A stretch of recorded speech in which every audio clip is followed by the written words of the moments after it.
Well, I hope everybody out there had a great Thanksgiving. I know Bailey and I did. Bailey traveled. I didn't. I did the degenerate thing. Bailey just picked a couple of winners on Horse Sense and was on her way. But we're going to try to do some more fun today.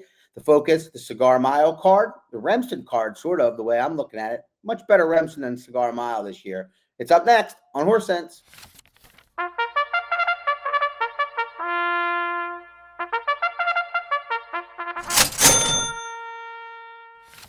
Welcome back to another episode of Horse Sense. As always, I'm Bailey Armour, joined alongside the Turkey Trot record holder up there in New Jersey, Scott Shapiro.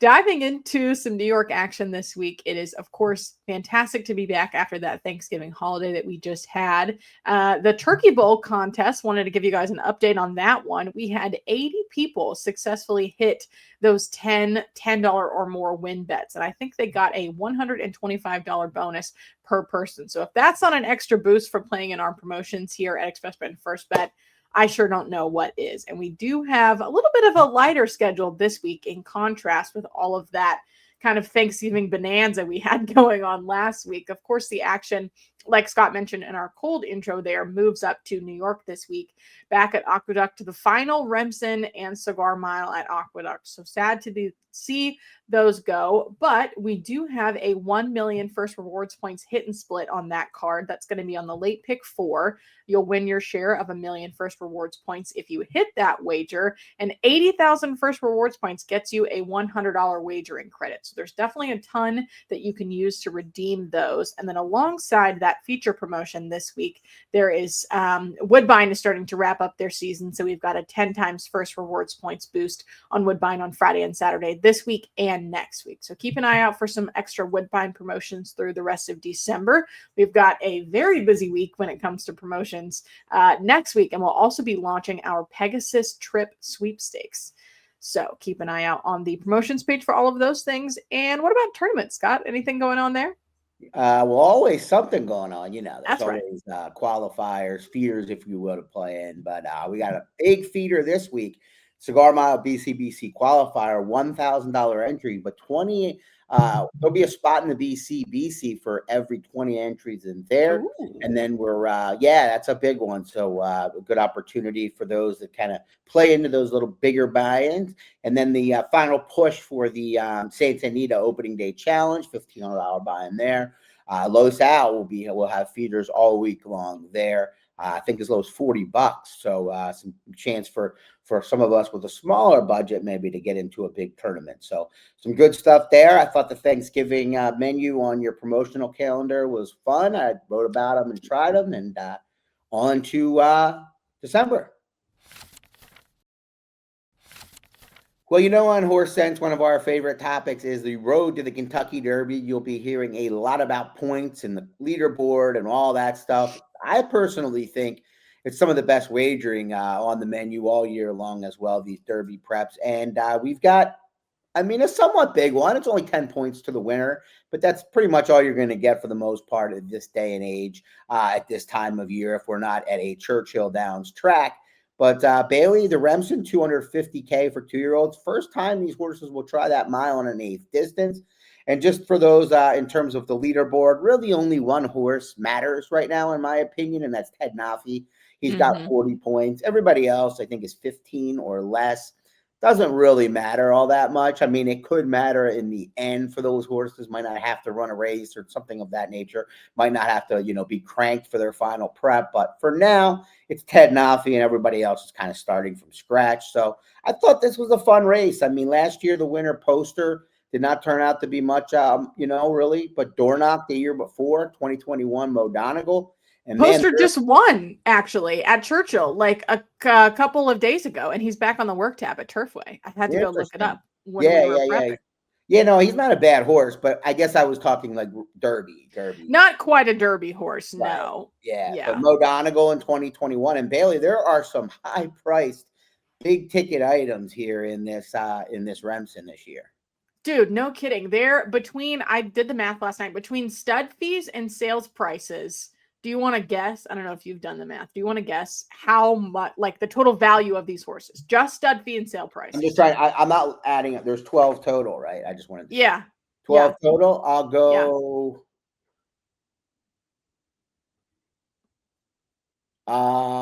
Let's see, $13 million. Just too far over, 10.5 million. I mean, I knew there was a Right. 5 million, a 9.5, a 950, and a 1 point something. And a 1.9, and like multiple mid six-figure horses, in addition to, of course, Courting, who was $5 million. I think that's the highest priced yearling that we've seen. I don't know that I can remember anybody ever going for more than 5. Obviously, Green, what was the green monkey? The Green Monkey was 18 million when I was first getting into things. Yeah, outside of the Green Monkey, who never panned out. I mean, I think that stopped the proceedings a little bit. No, I think so too. But Courting for 5. Was Green Monkey born before you? No, after. I think that was like somewhere between 2004 and 2007 at Keeneland. Yeah, it all blurs. Yeah. No, it was after me, but when I worked my first sales job at Keeneland, we were talking about it then, and that was like not that many years ago. So it's still in circulation top of mind. But anyway, plenty of high price. What do you see here? What do you see in this thing? I mean, what do you see, and what do you need me for? Yeah, definitely a lot of money here.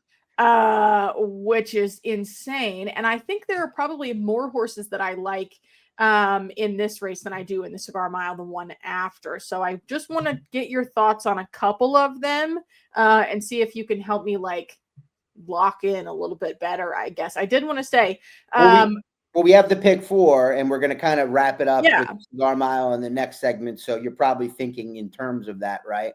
Exactly, which is handy because there's, like I said, there's more that I like here than in the Cigar Mile. So I don't know. There's 4 that I like in this race. I could whittle that down to probably 2 or 3, and that's where you come in to put one of these on the chopping block. And then I really, really like just one in the Cigar Mile, which we'll talk about in the next episode. We don't have to get that far ahead. But I did want to say the number 3 horse in here is named I Did out of, I think I saw a Putty Cat, and that's probably my favorite name that I have seen in the last like 2 years. So kudos to you guys for naming that horse. Not one of my top picks in this race. Starting with the one that I think will probably end up taking the most money is the number 2 Paladin, Chad Brown, Flavian Pratt, New York, obviously. This is the one that we mentioned that was 1.9 at the sales at Phasig last year. This is one that debuted at a mile against another horse in this field, Renegade, was placed first through a disqualification and earned an 87 buyer. I think that Paladin will probably be too short price for me in this field. I took a look at one of his pictures from the sales photos last year, and he looked phenomenal. And then the replay was also good. Right. Good. Shocker. Of course he's going to look good, but I just think that he's going to be too short priced on Saturday for me to include him in my pick 4. I try to be very frugal with my pick 4. Somebody told me once that your pick 4 ticket shouldn't be more than $40. That's just a made-up number. I don't know. I think it's a made-up number, but I try to stick to it because they don't, obviously it's only 4 races. And with prices like this, I don't know how huge the payout will be. Do you have any thoughts on Paladin before I bring it to the Well, I mean, I think I can already sense the way this is going to go. You're going to say name 3 of the 4 of the logicals, and I'm going to tell you that you can't use them all, really. Exactly. So, like, if you're equal on these horses, the one that you should first consider fading is the shortest price one, always. Yeah. So it's got to be Paladin, right? I mean, Paladin's going to be the favorite. I don't see how he's not. But who are the other ones? But, I mean, I'm right. I mean, if you are using Paladin, we can talk 2 scenarios. If you're a Paladin and then you like 320 to 1s, sure. Okay, Paladin's not going to be 4 to 5, right? Right. I don't think so. I don't think he'll play 4 to 5 in the sequence. I don't think so. So you've got to, you could do that, but if you play Pal, it all depends what you do in the other legs, but you don't want to be using the 3 favorites in this, especially because it's a mile and an eighth. It's a 2-year-old race. We can look at the pedigrees. We can look at things and try to, I don't want to use the word guess, but like hypothesize. There's a little guessing. Yeah, right. But like, you don't want to have all the favorites in a race like this. They're doing something new. So like, yeah, you pick your one that's logical or 2, but I don't think, especially if you're looking to play a budget ticket, I don't think spreading with all the favorites guarantees anything in this race, No, I don't think so either. I think Courting obviously is the other one that'll take a lot of money here. He wired that field in the maiden win at Aqueduct on November the 9th. That was a 75 buyer effort after a 76 on debut for him. John Velasquez back Todd Pletcher. We already talked about the pedigree. That's going to be the other short price one. Between him and Paladin, I think I would take Courting more just because of that wire effort. Like if he's going to go for the lead, who's going to be able to catch him? Well, Is I the don't way think that I see it. he didn't go very fast. I think Paladin's faster early. You think so?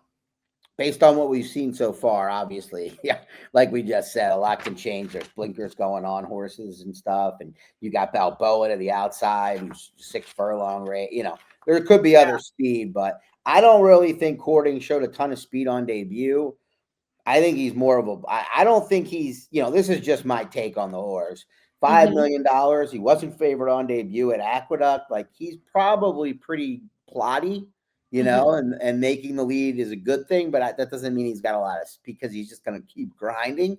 Yeah. I don't know. I didn't love Courting just because I thought he made the lead in a 4-horse field. And he's That's not the thing, though. Here. Yeah. It was only a 4-horse field, so it's not like he was running. Well, I would take a stand, or I would take either take a stand against a couple of the favorites, or just take a stand with a couple of horses or one. Like that's where I look at it. I am very glad that you said that because this is the way that I started to think about it, and this is how I can tell that you and I have been doing this for a long amount of time here. I don't know how much of a stand it is because we don't have the morning line prices yet, but probably Dreaming. I got him. Do we? Do you know what Arizona from the New York Racing Association? From the New York on his Twitter page.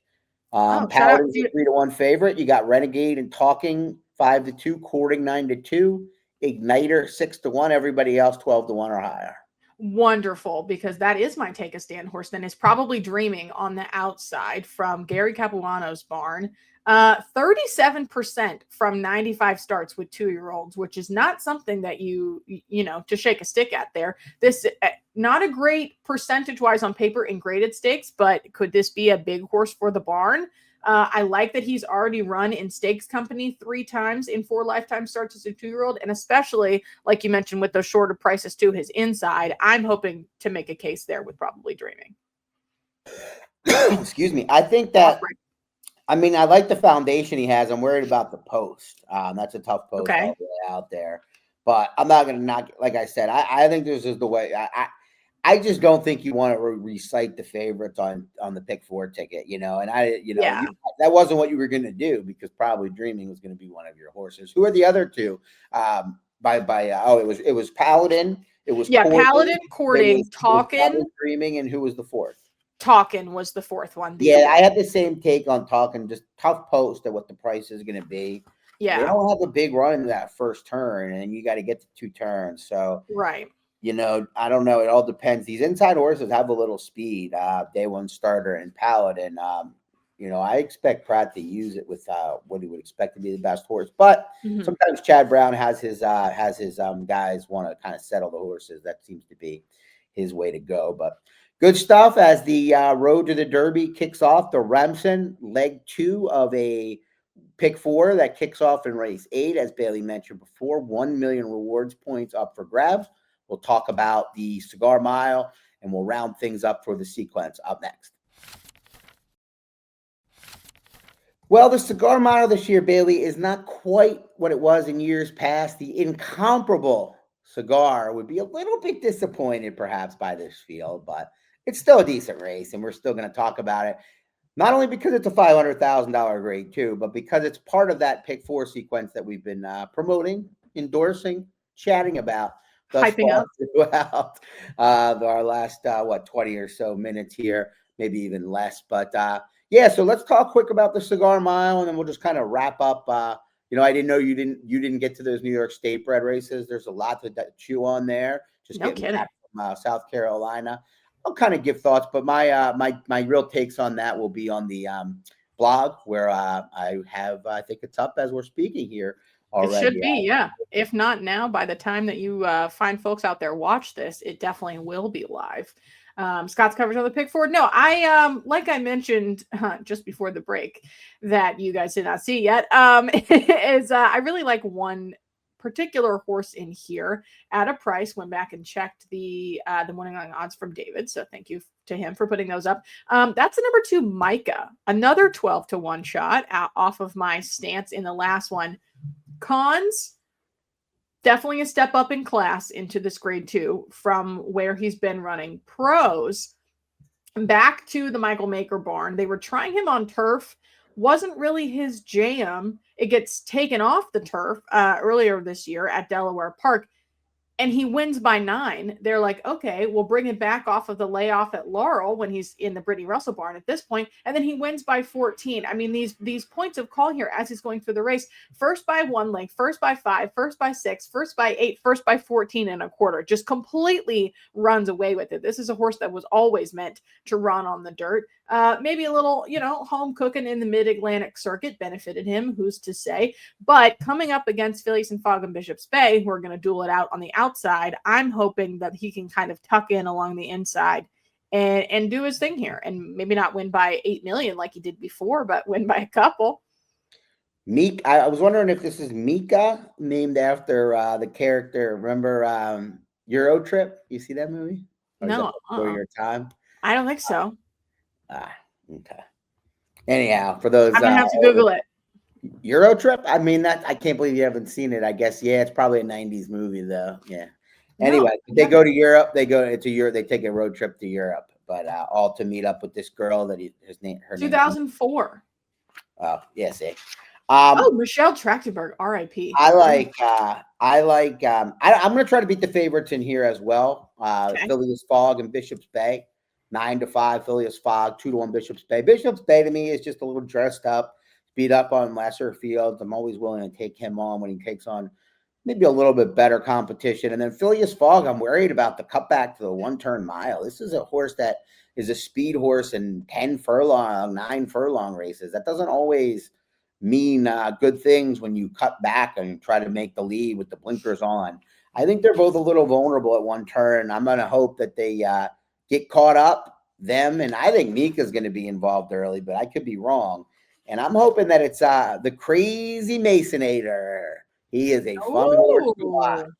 He gets IRAD this time, and he finishes. He's going to be way out of it early. If you back my opinion, you will be cursing me out if you don't know what to expect. Because he cannot run early. That's not what he does. But, man, he makes up a lot of ground late. So I'm going to hope 1 mile for the Crazy Masonator. He'll be 7-2. Bailey is 12-1 with Mika. So, or Micah, however we say it, but much bigger price there. But either way, we're both going to try to beat this in the Cigar Mile. We're both going to try to beat the favorite. Now, I think the last race, I know you didn't look at these races, Bailey, but I'll just kind of throw it out there quickly. I've got the PVs pulled up so I can follow along. Yeah, I don't. I mean, the last race is there's two New York Stallion Series races. One of them, I mean, the names are kind of, one of them's for the boys, one of them's for the girls. The name of the division is kind of insignificant, but the 11th race, which is the last one, there's this horse coming in from Parks that looks like a home run to me. Took on Open Company. Parker Boone is the 2 horse. Should be a short price. Wins by the amount of lengths that your Mika did on day 2. Parker Boone was 12. Mika was 14. Same difference. Get it right. And Butch Reed, the trainer, he wins races at Aqueduct. In fact, he's got a pretty good ROI over the last 5 years when he sends horses in for stakes races. Yeah, he looks too fast for this field. And then in race 8, the female version, and I think this one may be a little more wide open. I ended up picking, I'm going to spread a little bit, but I picked Braver Than You Believe. Johnny Ortiz, the trainer, had a very cold summer and spring. He's heating up again, and his barn gets hot and cold in bunches. So I'm going to ride that one amongst a few others. But I think it's a pretty playable sequence. So with the million rewards points up for grabs, maybe some people taking this week off after the big weekend. So maybe there will be a little easier to take your share of rewards points. But there we go. Yeah, but should be a fun week. And we wish the best of luck to everybody I know Bailey's going to wish the best of luck to everybody after I'm done here, but I wish the best, Double luck.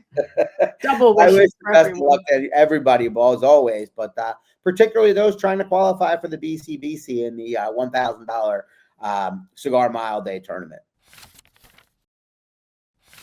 As always, thank you so much for watching another episode of Horse Sense. I hope everyone had a wonderful Thanksgiving, and make sure you opt into that 1 million points hit and split on the Aqueduct Lake Pick 4 on Saturday that we just walked you through a little bit. Like we mentioned, Scott already has a blog for that live on the Xpressbet and FirstBet pages. So give that a read for some of his more in-depth thoughts on those 2 New York Stallion Series races that are in this sequence. And let us know if you've got any tips in the Cigar Mile or the Remsen. Good luck this weekend, and we'll see you next time on Horse Sense. All right.